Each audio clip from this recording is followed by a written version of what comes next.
Ngiyanibingelela enhla nasezantsi, angazi ukuthi ngithini. Maye Amandla omgodi anolaka. Yazi mangabe usho abantu kaningi bakholwa ukubona njengoThomas.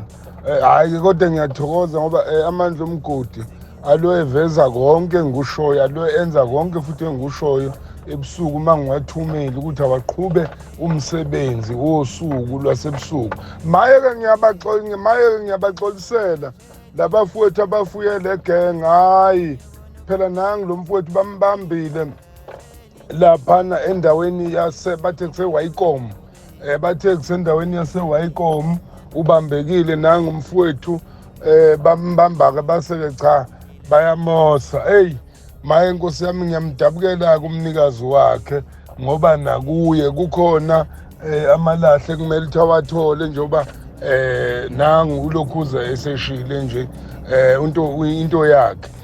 Yiloko nje Amandla omgodi enza konke. Amandla omgodi aphinda ayawugada umuzi wakho ebusuku lela, aphinda ayakuvikela nawe nakubo labathakathi la besithi masilele benze into abayithandayo. Ngiyanikhuza nina, ngiyanikhuza.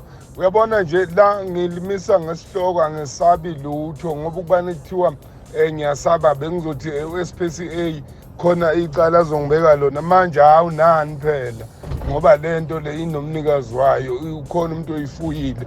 Kodwa nje lokhu kwasendle ngeke ngikuthinte lokhu ngoba kade kufuyiwe kubuya komunye umuntu kune-owner lokhu SPCA yangixolele nje la ngibamba into yomuntu.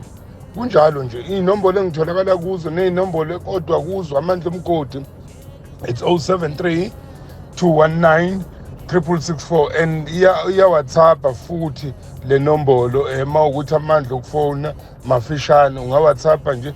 WhatsApp inkulumo yakhe ehloniphekile ngoba inawo ama-messages angena kuqala kuma-PA kumande endlulela kumina. uNkulunkulu anibusise nonke emakhaya. Yeyi ubanjiwe umthakathi wey'ndaba, hayi ubanjiwe mani. Heyi unekhanda ngathi ubani uyazi ngathi lo mpolo engimaziyo.